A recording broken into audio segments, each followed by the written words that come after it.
خدایا بحق بنی فاطمہ کہ برقول ایمان کنم خاتمہ. الحمدللہ رب العالمین الصلاة والسلام علی سید المرسلین اما بعد فاعوذ باللہ من الشیطان الرجیم بسم اللہ الرحمن الرحیم. پڑھیے الصلاة والسلام علیکہ یا رسول اللہ الصلاة والسلام علیکہ وعلی آلک واصحابک یا حبیب اللہ الصلاة والسلام علیکہ یا نبی اللہ وعلی آلک واصحابک یا نور اللہ. فرمائے مصطفیٰ صلی اللہ تعالی علیہ وآلہ وسلم جس نے مجھ پر ایک مرتبہ درود پاک پڑھا اللہ عز و جل اس کے 10 گناہ معاف کر دیتا ہے. صلو علی الحبیب صلی اللہ علیہ وسلم.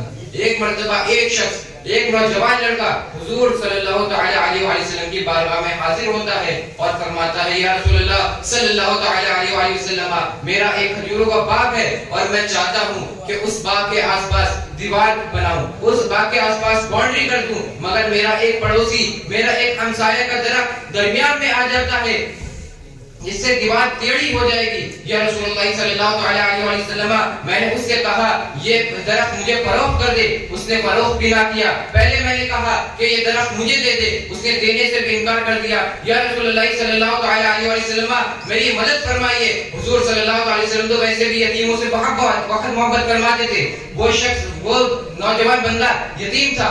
حضور صلی اللہ علیہ وسلم نے صحابہ کرام کو حکم دیا کہ اس پڑوسی کو بلایا جائے. جب وہ حضور صلی اللہ علیہ وسلم کی بارگاہ میں حاضر ہوتا ہے تو حضور صلی اللہ علیہ وسلم کہتے ہیں کہ اس درخت کو اس یتیم کو دے دے. وہ منع کرتا ہے, کہتا میں نہیں دوں گا یا رسول اللہ صلی اللہ علیہ وسلم. وہ غصے میں تھا کہ اس بچے نے حضور صلی اللہ علیہ وسلم کی بارگاہ میری شکایت کیوں کر دی. حضور صلی اللہ علیہ وسلم نے فرمایا اگر تو دیتا نہیں تو فروخت کر دے. اس نے کہا یا رسول اللہ میں فروخت بھی نہیں کروں گا. تو حضور صلی اللہ علیہ وسلم نے اس کے سامنے یہ آفر رکھا کہ اگر تجھے اس درخت کے بدلے جنت میں ایک ایسا درخت دے دیا جائے جس کا سایہ اتنا طویل ہے کہ ایک گھڑ سوار 100 سال تک اگر اس کے نیچے سفر کرتا رہے تو تب بھی اس کا سایہ ختم نہ ہوگا. تو اس نے کہا یا رسول اللہ صلی اللہ علیہ وسلم میں قبول نہیں کرتا.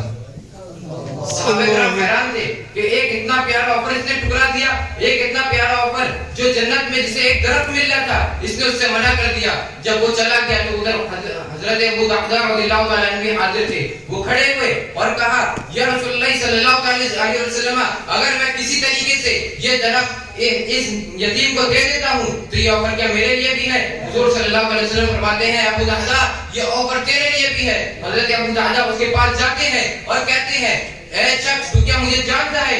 وہ کہتا ہے کہ تجھے کون نہیں جانتا, تیرا تو مدینے میں اتنا بڑا باغ ہے جس کے اندر 600 درخت ہیں اور تو نے اس باغ کے درمیان میں ایک عالیشان محل تعمیر کروا رکھا ہے جس کے درمیان اتنی بڑی دیوار ہے کہ مدینے کے دوروں سے وہ نظر آتی ہے. تیرے باغ کے اندر تو ایک میٹھے پانی کا کنواں بھی ہے. تیرے باغ کی کھجوریں مدینے کے تاجر کھانے کے لیے ترستے ہیں. وہ فرماتا ہے کہ اگر میں اس ایک درخت کے بدلے تجھے اپنا پورا باغ دے دوں تو تجھے یہ سودا منظور ہے.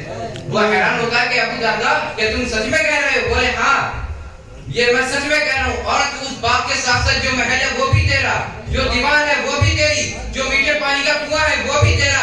کہتا ہے کہ تجھے یہ سودا منظور ہے. بولے ہاں مجھے یہ سودا منظور ہے. حضرت ابو درداء باغ کے پاس تشریف لے جاتے ہیں اور باہر سے آواز دیتے اے ام درداء جلدی جلدی باہر جاؤ, یہ باغ میں نے فروخت کر دیا.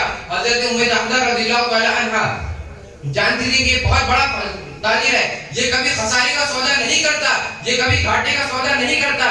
وہ اندر سے آواز دیتی ہے کہ کس کی وجہ سے بھیجا, تمہیں اس کے بدلے میں کیا مل رہا ہے. تو اس نے کہا کہ انہوں نے کہا کہ جنت میں ایک درخت کے عوض میں نے بیچا, جنت میں ایک درخت کے عوض بھیجا. وہ کہنے لگی کہ تم نے بہت ہی منافع کا سودا کیا, کیا کوئی اس کا گواہ ہے. بولے ہاں اس کی گواہی حضور صلی اللہ علیہ وسلم نے دی. تو بولے کہ اب کوئی شک نہیں کہ جنت میں ہمیں ایک درخت مل رہا ہے یا نہیں مل رہا. حضور نے فرما دیا تو ضرور جنت میں ایک درخت ملے گا.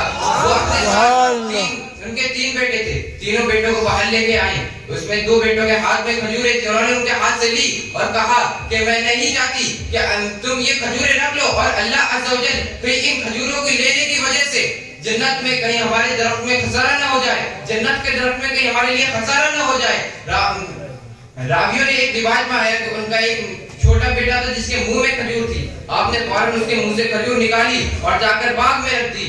جب حضرت ابو دحدہ رضی اللہ تعالیٰ عنہ حضور صلی اللہ علیہ وسلم کی بارگاہ میں حاضر ہوتے ہیں اور فرماتے ہیں کہ یا رسول اللہ یہ سودا پکا ہے نا، یہ سودا کہ جنت میں مجھے ایک درخت ملے گا۔ حضور صلی اللہ علیہ وسلم حضرت ابو دحدہ کو دیکھتے ہیں اور خوش ہوتے ہیں اور فرماتے ہیں قم من رزق رضاء لابو دحدہ فی الجنہ، قم من رزق رضاء لابو دحدہ فی الجنہ، قم من رزق رضاء لابو دحدہ فی الجنہ۔ سبحان اللہ سبحان اللہ۔ کہ حضور صلی اللہ علیہ وسلم مسلسل یہ جملے کہے جا رہے ہیں، مسلسل یہ جملے کہے جا رہے ہیں۔ حضور صلی اللہ علیہ وسلم فرما رہے ہیں اے ابو دحدہ تیرے لیے جنت کے کتنے پیڑوں کی، کتنے درخت پہ کتنی کھجوریں، مالا مال ہے تو اے ابو دحدہ، تیرے لیے جنت کے کتنے درختوں پہ کتنی پیڑوں پہ کتنی کھجوریں، مالا مال ہے تو۔ اور دوسری روایت میں آیا ہے کہ حضور صلی اللہ علیہ وسلم نے فرمایا تھا اے ابو دحدہ بات تو ایک درخت کی ہوئی تھی، اب تو نے 600 درخت دے دیے ہیں، تو جنت میں تجھے 600 درخت تو ملیں گے نا، جنت میں تجھے 600 درخت تو ملیں گے نا۔